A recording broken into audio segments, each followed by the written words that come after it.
the paramour with the icy heart. He fell, and it hurt. He fell deeply, passionately, and shamelessly in love with a woman from Guyana. The economic situation of the land of many waters had dictated a path towards Barbados for women of questionable moral fiber who were wont to establish a secure haven there.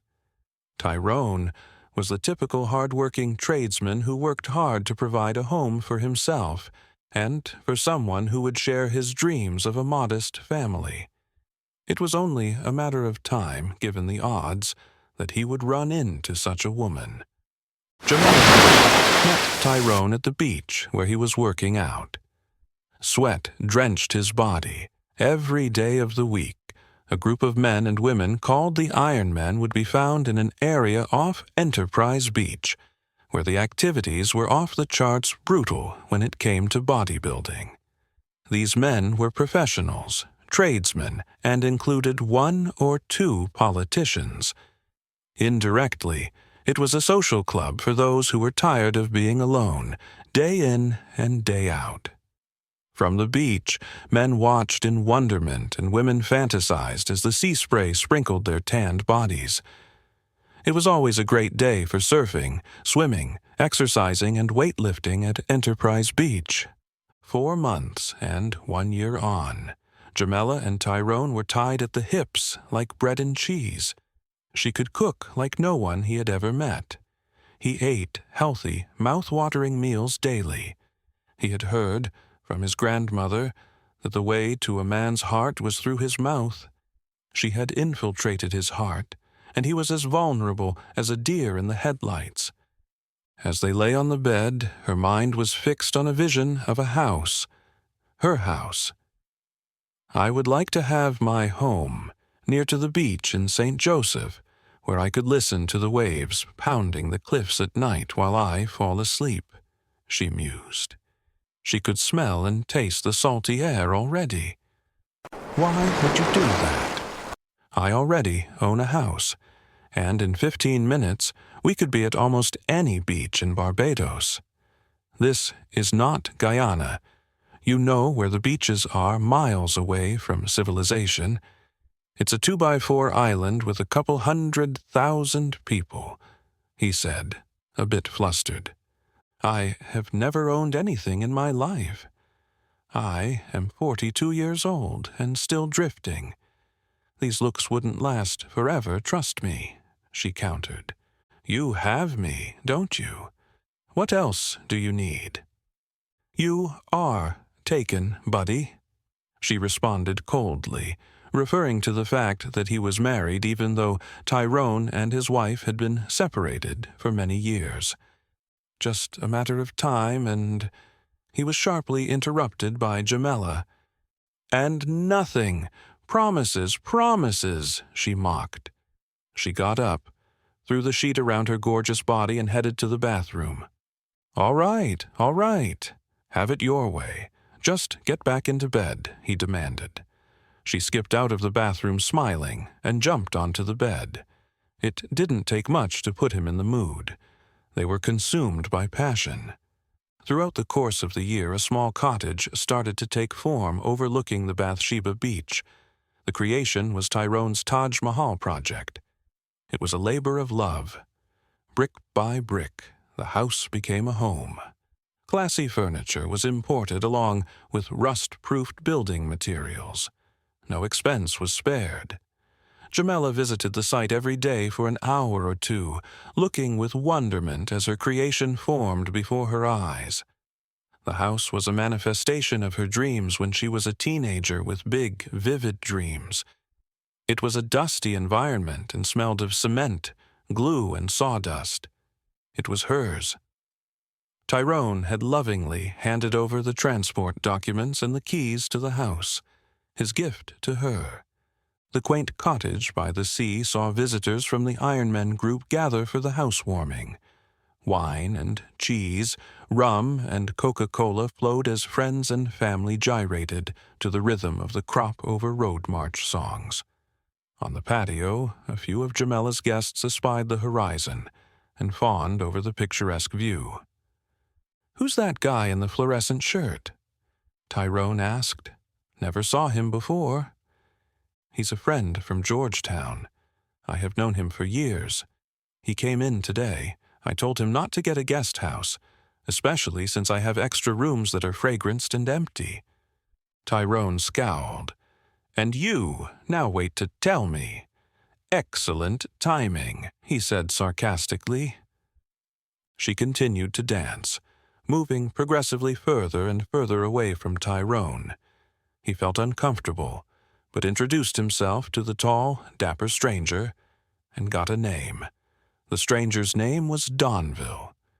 Tyrone learned that Donville was Jamella's ex-husband and that their divorce was completed only a few months ago.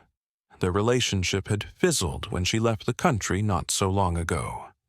"And now that you two know each other, let's dance." Jamella intruded not a moment too soon, pulling Tyrone onto the makeshift dance floor. Tyrone couldn't wait to get off the dance floor. He was in his lawyer mode as he continued his cross-examination of Donville whenever got a chance.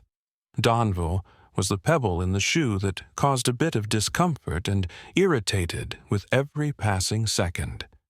His questions were fast and laser-focused. Donville's tongue was loose from the liquor and the freshness of the sea breeze against his face. Whatever may be said of Jamella, it may now be said that although she was not the brightest bulb in the chandelier, she knew how to use her personality to entice the most intelligent and the richest of men. The next day, bright and early, there was a colorful, expletive-filled fight-right in the sitting room of Jamella's new home. Donville had been foisted upon Tyrone in the house that he had built for Jamella. He felt that he was entitled to details of her past lovers and husbands who were likely to trek through her life. At that time, Donville was over a kilometer away running on the white sands of the beach at Bathsheba. When the heated argument had subsided, Tyrone got into his solar yellow pearl Suzuki Vitara SZT hybrid four-wheel vehicle and hightailed it out of there, almost running over the black and tan German Shepherd in the driveway. 4 days later, after he had time to cool off, Tyrone returned to Jamella's home. He tried his key, but the lock refused to open. The reinforced steel door did not budge. On closer examination, he recognized that the locks that he had so painstakingly installed had been removed and replaced with new ones. He peered through the windows but saw no one inside. There on the beach was Donville having a cold, Banks beer with a few Bajan surfers, and an Australian tourist. He approached them wearily and was offered a beer which he gladly held on to. The men continued to play a game of dominoes which the Aussie was winning. Tyrone was confused, and mental fatigue had gotten the better of him. He joined the game to take his mind off his personal issues, drank and nibbled on some fried flying fish. Donville, Tyrone's rival for Jamella's affections, was pontificating about how he was able to win over her affections, once again, oblivious of Tyrone's presence. Rage engulfed Tyrone, who rose shakily to his feet, and wobbling through a bottle, half filled with beer, in what he presumed was Donville's direction, missing by a mile. 2 of the men at the beach table realized what was happening and quickly diffused the situation by removing both men to a safe distance from each other. As Donville climbed the hill to Jamella's cottage where his key worked, Tyrone found himself crying in front of men that he hardly knew. He, too, reached his home safely after a few hours of sleep on the sand. "Do you think that I honestly wanted a geriatric case?" she shouted into the phone, much to Tyrone's torment. They had not spoken in over a week, and the situation appeared combatant at every word. "When did we reach this point? Was Donville supposed to move in as soon as the house was built?" he asked, pained by every word that he spoke and the manner in which she had responded to him. She appeared like an impenetrable wall, like the cliff walls that separated her house safely from the bowels of the Atlantic Ocean. I came to Barbados to seek my fortunes, and I have made it. One man to love me, another to buy me jewelry, one to build me a house, and another to pay my bills," she added with increasing venom and indifference. He did not recognize this woman, and the more she spoke, the madder he got. She was absolutely cruel and unrelenting. "You are better than Meryl Streep and Viola Davis. How could you pretend for over a year and I not know?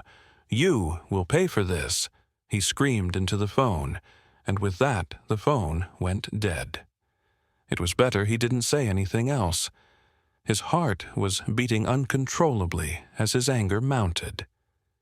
He could feel his blood pressure rise, and that meant another visit to the doctor, bright and early in the morning.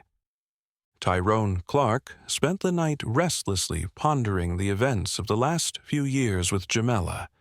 He wrestled with the magnitude of the emotional fallout and the chunk of his bank account that he could no longer enjoy. An idea hatched in his magnificent brain. It was time to move on. He made a phone call to Donville, who agreed to meet him at a bar in Bathsheba, which was close to Jamela's home. "Donville, guess you would be leaving soon. Your visitor's status must have expired, hasn't it?"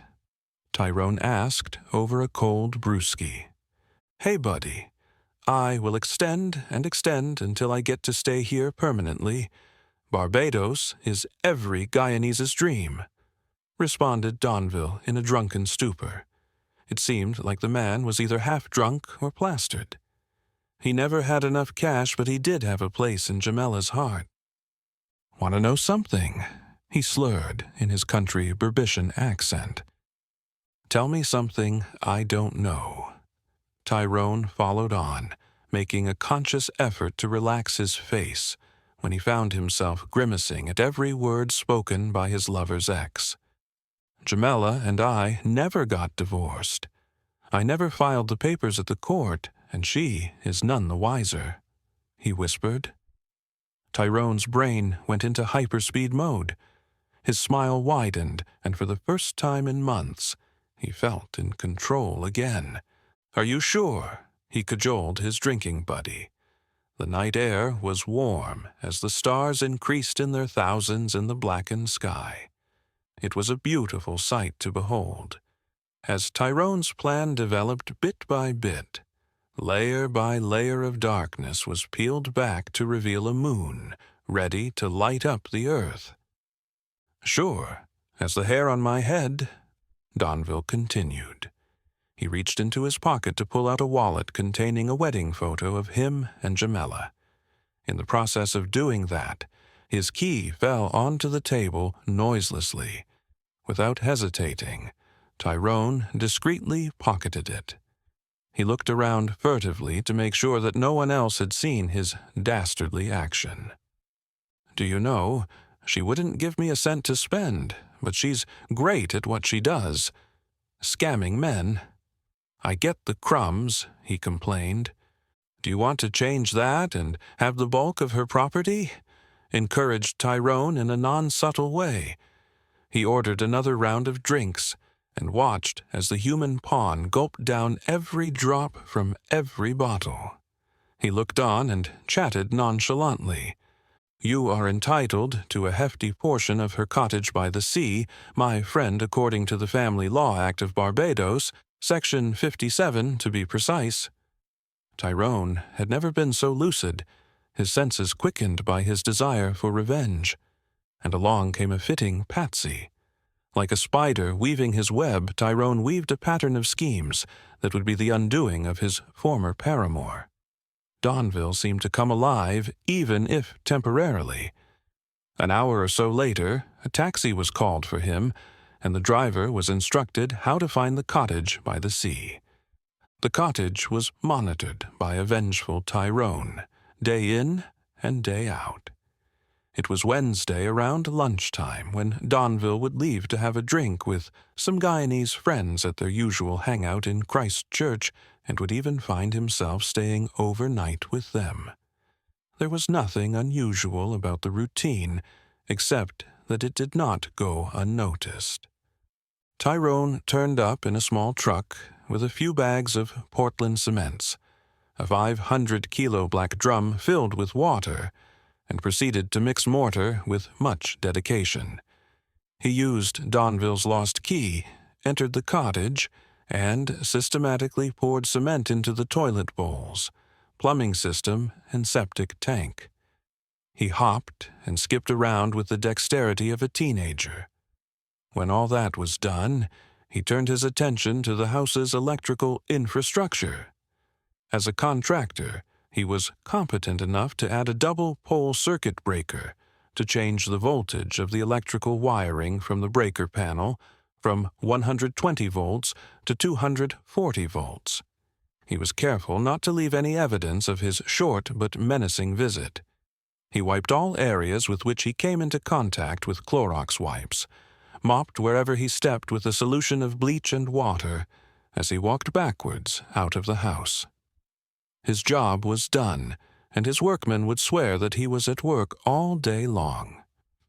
When Jamela reached her cottage of tranquility in the evening, she was in a most pleasant mood. She was looking forward to a glass of guava juice and a few coconut biscuits. It was strange that the refrigerator's light was turned off, yet the plug was connected. It wasn't hurricane season, and blackouts were not anticipated. It didn't matter. The juice was cold.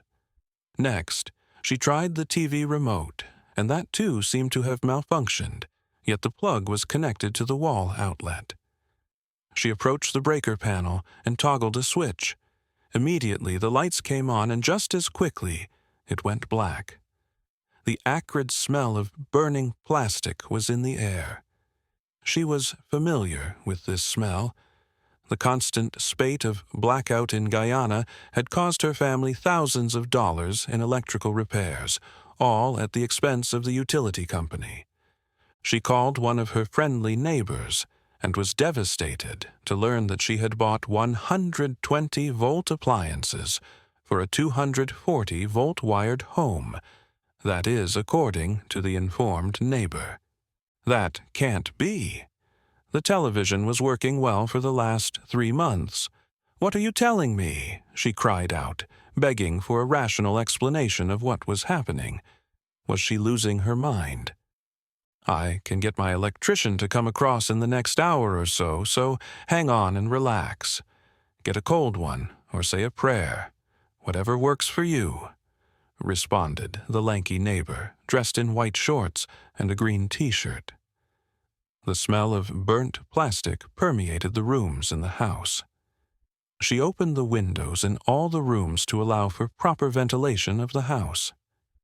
To her horror, when she turned the tap in the shower, nothing came. Not a drop of water dripped from the shower head. She cursed the water utility company. Her scream could be heard 2 houses away, amidst the pounding waves and gusty winds. She had used the toilet in the glow of the candlelight. Nothing could prepare her for the solid concrete deposits in the toilet bowl, on which was a layer of her estrogen-tainted urine. It was going to be a long night. Karma doesn't forget, and neither did Tyrone. Swearing like an old Caribbean pirate, Jamela called the nearest police station. The police officer, accompanied by a detective, took her statement and investigated the matter. There was no evidence that Tyrone had ever been within the home. She cried and shouted at intervals when the officers of the law had left. She resented the fact that she had not retrieved the spare key to the cottage from Donville. It would cost her a fortune to recover from this major misfortune. She knew what she had to do. There was another Barbadian male out there somewhere who would play his part in her life's adventure and restore her home to its former glory. 5 days after the misfortune that rendered her cottage a personal disaster zone, she received an application for a decree of dissolution of her marriage from Donville. In the aftermath of his drunken bout with Tyrone, the two had devised a plan that was so diabolical that only divine intervention would have placed Jamela at ease. It was unlikely, given her history of adulterous behavior, that she would be miraculously redeemed. She was devastated, not because she did not want permanent separation from Donville, but she had assumed that she was matrimonially released from him over a year ago. Her carelessness would cost her. She was now in possession of a marketable asset by the beach that was worth a fortune. It would be hell to pay, and he would have to snatch it from the fingers of her dead body. She sighed. She knew people who knew people.